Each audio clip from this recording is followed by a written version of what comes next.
Son las 7 de la mañana con 13 minutos. Está por aquí el doctor Jorge Castañeda. Tiene que viajar en unos momentos más de regreso a la Ciudad de México porque tiene un evento muy interesante del cual vamos a platicar en un momento más. Pero bienvenido, Jorge, aquí a Telereportaje. ¿Qué tal, Chuy? Manuel, gusto de verlos. Por fin en el estudio. Sí, caray. Gracias por recibirme aquí. No, pues qué bueno que vienes a presentar o veniste a presentar tu libro, ¿verdad? Estuve todo el día de ayer, estuvimos en la universidad, con amigos, medios, todo. Solo así, por una agenda ciudadana independiente y pues como siempre, Villahermosa nos trata muy bien. ¿Cómo te ha ido con tu libro?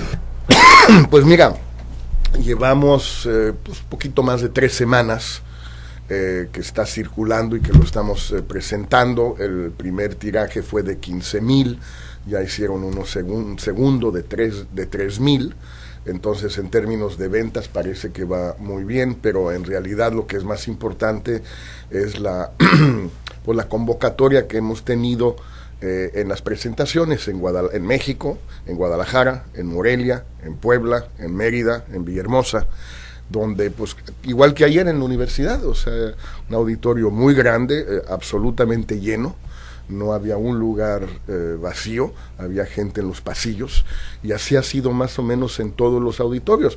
Obviamente no todos los que están ahí están de acuerdo con lo que dice el libro, pero van, escuchan, discuten, y la verdad pues yo he sentido una gran receptividad para el libro y para las tesis que están en el libro. ¿Este libro es más allá de un libro? ¿Es un termómetro de aceptación? ¿O cómo lo calificas? Pues yo creo que es un muy buen término, Chuy, es un termómetro, es decir, estoy usando el libro para promover estas ideas de una candidatura independiente a la presidencia en el 2018, de una agenda ciudadana para esa candidatura independiente y de que sea una candidatura única al final del camino.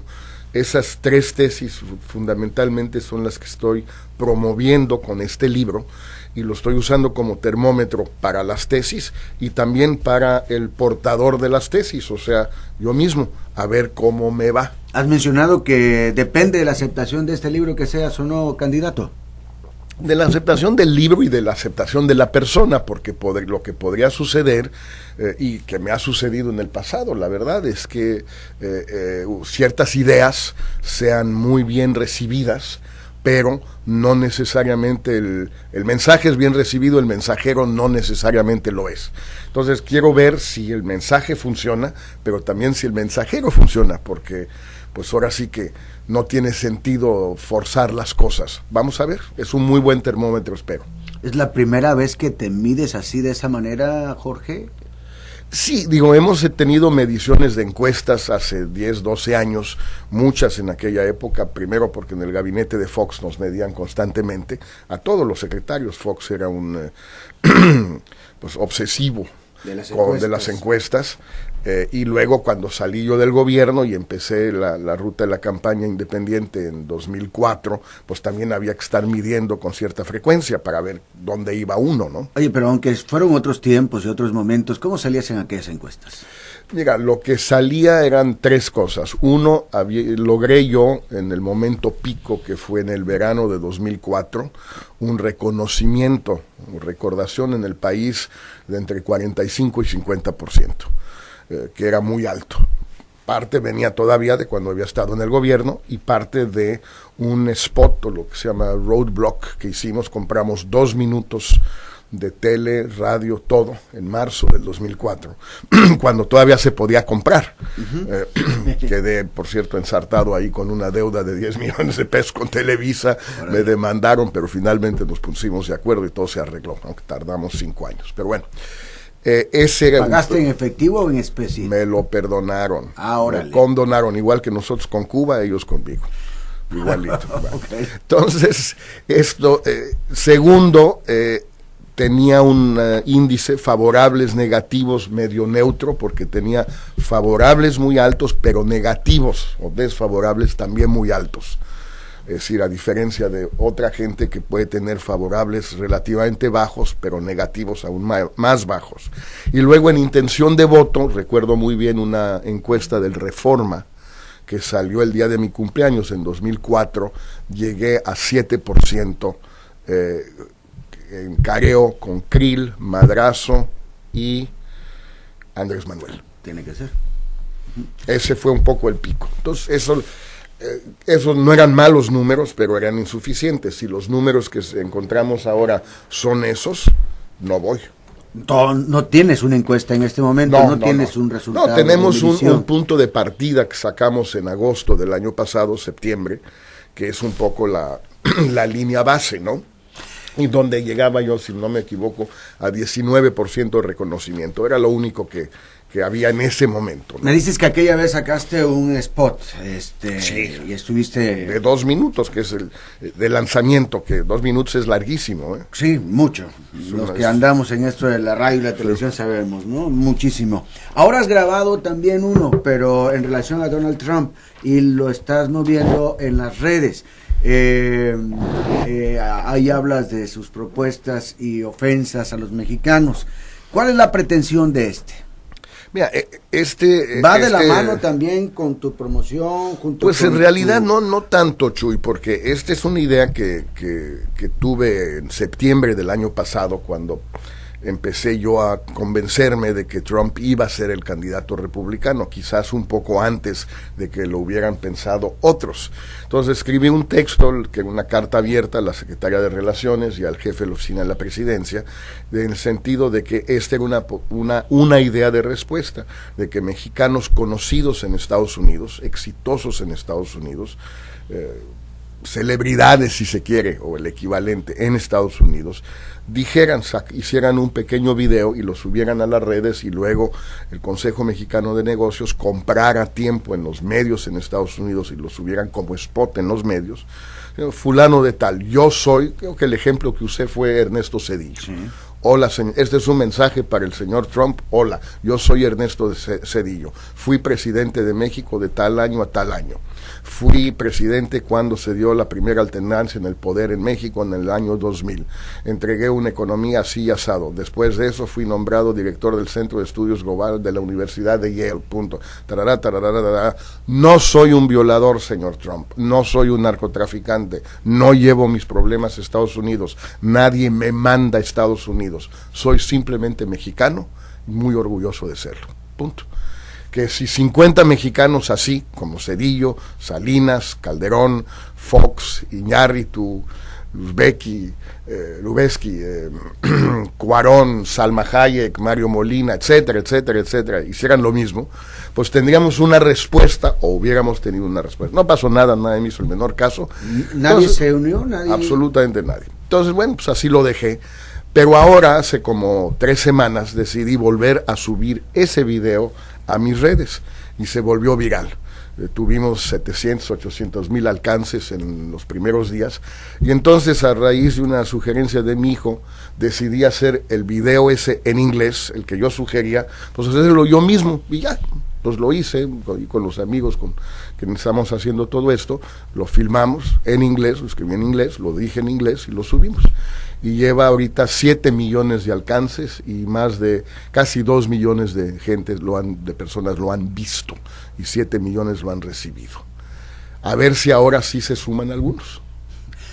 Vamos a ver. ¿Trump tiene reales, en tu percepción, reales posibilidades de ganar?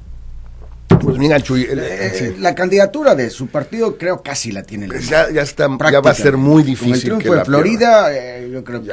Y Florida, Illinois, Missouri, sí. O sea, ya tiene muchos delegados, a lo mejor no llega a la mitad más uno antes de la convención, pero aún así va a ser muy difícil arrebatárselo, porque solo van a quedar 1 o 2 candidatos, pero rivales, pero esos 2 van a haber tenido por definición un porcentaje de votos muy bajo, un promedio, por decir algo, de 20%, y él de 40 y pico %. No le alcanzan los delegados, llega a la convención y se la tratan de arrebatar. Es decir, a ver, yo saqué el doble de porcentaje de votos que este señor, entonces me la van a quitar a mí para dársela a él. Así es como respetan la voluntad de los votantes, y les arma un relajo tal que le sale más caro el caldo que las albóndigas. Ahora, ya candidato, pues es una elección entre 2, ustedes aquí lo vieron en el municipio, desde el del centro, lo han visto en el estado de Tabasco, y todos lo vemos, cuando la elección es entre 2, al final, pues cualquiera puede ganar. Es un volado. ¿Tú crees que le puede ganar a Hillary? Sí, yo creo que le puede Porque ganar. creo que también Hillary será... No, ella ya está. Yo creo que sí le puede ganar. Hoy le apostaba yo a Hillary. Las apuestas están claramente a favor de Hillary. Yo creo que, además de que sería muy buena presidente, visto la alternativa, o sea, creo que no hay pierde. Pero quién sabe, yo no estoy tan seguro. ¿Y qué nos espera con Trump en el caso de pues que si ganara, yo creo que sí sería muy serio, porque ha hecho tantas promesas antimexicanas en materia migratoria de los que están adentro de Estados Unidos, los que están afuera y que se quieren ir a Estados Unidos, de los que producen coches en México, de los que producen manzanas, melones, sandías, aguacates, televisiones, refrigeradores. O sea, se ha aventado contra tantas categorías de mexicanos que algunas las va a tener que cumplir. Oye, pero a ver, tú que te dedicas un poco más a estudiar las cuestiones internacionales, ¿realmente cumpliría esto? Porque una cosa es el discurso del candidato y otra cosa es el discurso del presidente, del estadista, el que tiene que ver de una manera diferente el bosque, no solamente el árbol, y que tiene que ver no solamente por su pueblo, por los Estados Unidos, sino tiene que tener una visión mucho más amplia. ¿Crees que cumpliría y que sería realmente como se ha pintado el mismo? No cumpliría con todas las promesas todo el tiempo, diría Lincoln, pero cumpliría con algunas en algunos momentos. Es decir, no puede hacer todo lo que dice, pero hay muchas medidas que sí dependen, por ejemplo, solo del Ejecutivo. Obama le pusieron durante los primeros 5 o 6 años de sus 2 mandatos el deportador en jefe en lugar de comandante en jefe. ¿Por qué? Porque deportó a más personas, más mexicanos, entre otros, de Estados Unidos, que cualquier otro presidente de Estados Unidos en la historia. Se dedicó a deportar gente. Este es un amigo de México y alguien que era favorable a una reforma migratoria. Ese es lo que hizo un cuate. Ahora imagínate lo que va a hacer un enemigo que además prometió que iba a deportar a 12 millones de indocumentados. No los va a deportar a todos, pero va a deportar a muchos. ¿Va a endurecer? Va a endurecer y cada uno ¿Va a ser el muro? Cada deportado es un problema para México. Va a extender el muro que ya hay, que empezó Clinton en los años 90, allí en playas de Tijuana, en el Pacífico, ahí empezó el primer muro desde entonces, desde los años 90, luego va a seguir, luego Bush siguió con parte del muro y Trump va a agregarle un buen cacho, un buen tramo al muro. ¿Habrá un muro a lo largo de toda la frontera? No. ¿Habrá mucho más muro del que hay ahora? Sí. Regresando con nuestro país, el nivel de aprobación que tiene el presidente mexicano es bajísimo, es verdaderamente de temblar, ¿no? No aprueban la gestión del presidente, está por los suelos esto. ¿Es por su persona, es por actitudes o por equivocaciones públicas o es por la marcha del país o es un todo, Jorge? ¿Cómo lo evalúas? Yo creo, Chuy, que es todo. Esta última caída, sobre todo en el Universal, una caída de 10 puntos, de 40 y pico a 30 y pico, me parece que se debe principalmente a la caída concomitante del peso, del valor del peso de nuestra moneda, Peña Nieto tiene en buena medida razón, junto con Andrea Legarreta, de que no es culpa del gobierno. O sea, la gran economista de hoy, del programa Hoy, es un doctorado de economía de la Universidad de Harvard.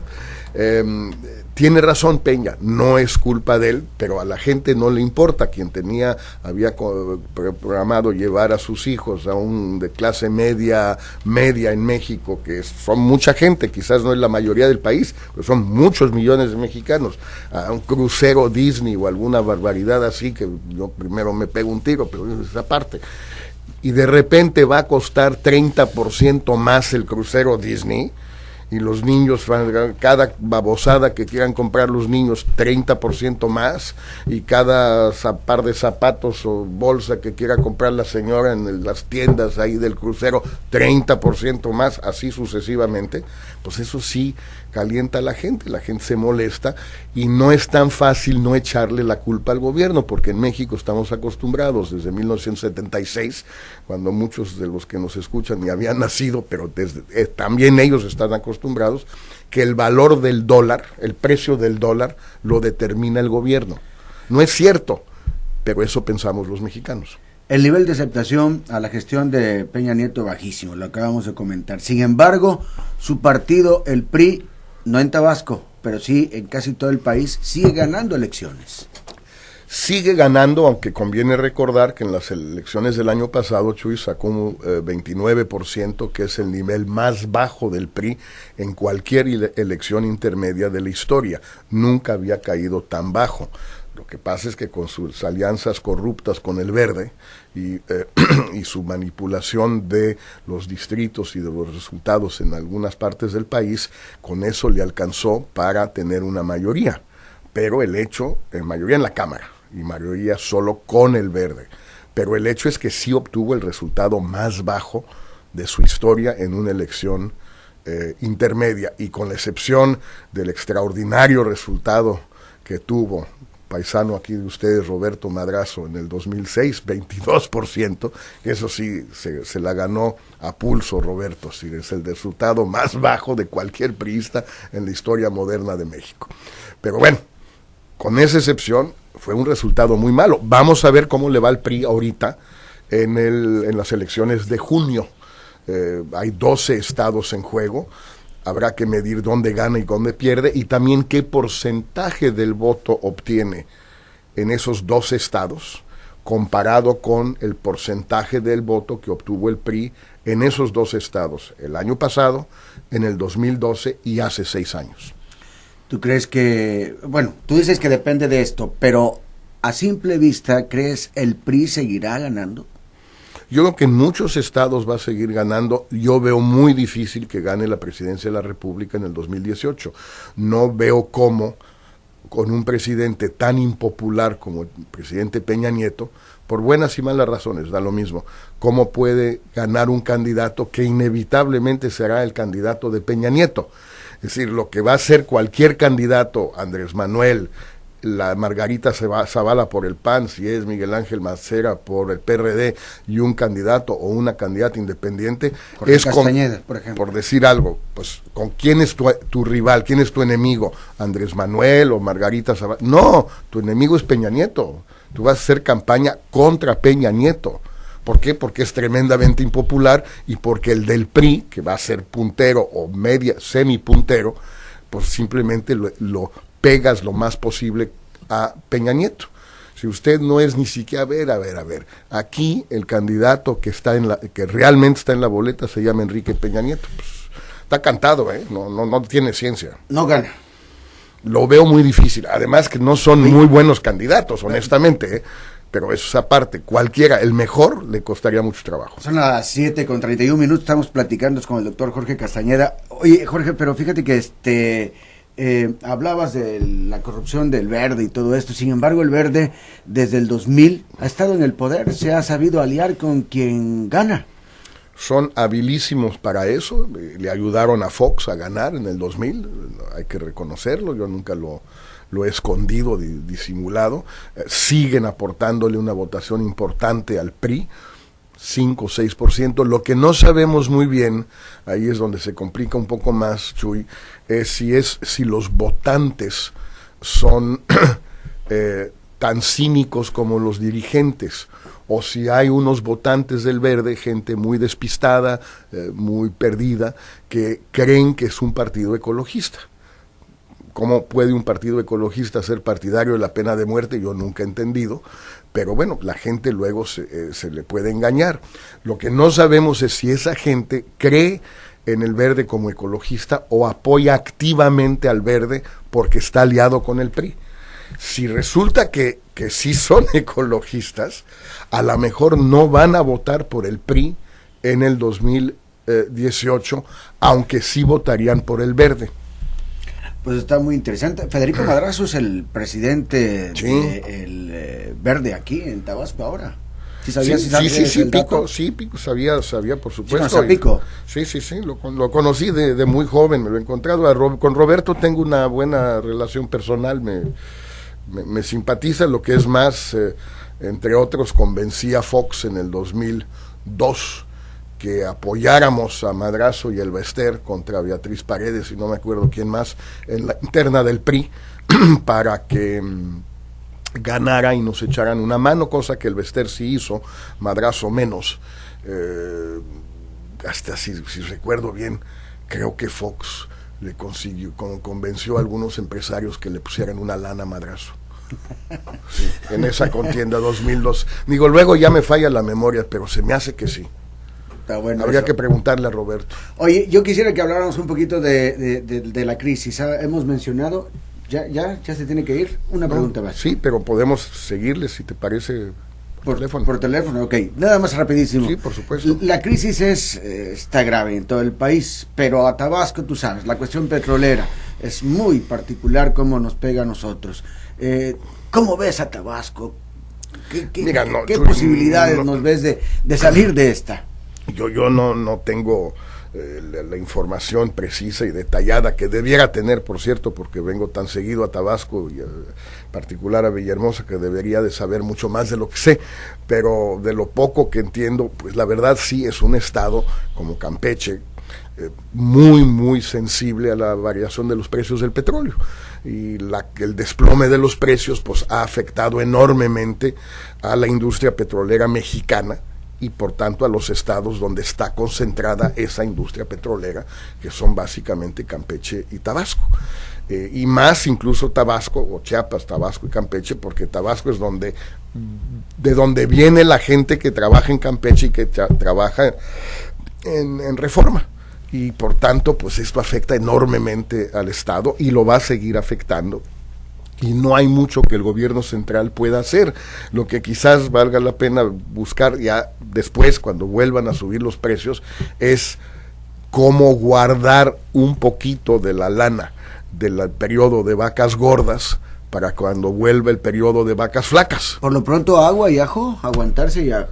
Pues ahora sí que Tabasco y el resto del país, porque está afectando a todo el país, la verdad, en eso también pues Peña Nieto no hizo gran cosa para cambiar el fisco mexicano, pero pues no es culpa de él. Medidas de contingencia. En esta ocasión no hay mucho que, insisto, que se pueda hacer, salvo tratar de distribuir el coste del ajuste lo más posible, lo más equitativamente posible, pero sobre todo para la próxima vez guardar el dinero para el periodo de vacas flacas. El fondo de contingencia del petróleo parece que no existe, nadie sabe dónde está el dinero, pues para la siguiente vez ojalá sí se sepa. Jorge, tienes que abordar un avión, te agradezco mucho. Al contrario, Chuy, gracias de veras. ¿Qué nos dices de salida? Me despido de todos los tabasqueños y tabasqueñas que nos escuchan, espero volver muy pronto y si, bueno, las cosas se dan y en efecto si decidimos buscar esa candidatura, por supuesto que aquí estaré para buscar el apoyo de los habitantes de Villahermosa y todos los tabasqueños. Sabes que estás invitado al programa y a la estación cuantas veces vengas por acá, ¿eh? Gracias, Chuy, de veras. Muchas gracias a ti. El doctor Jorge Castañeda. Vamos a la pausa y continuamos.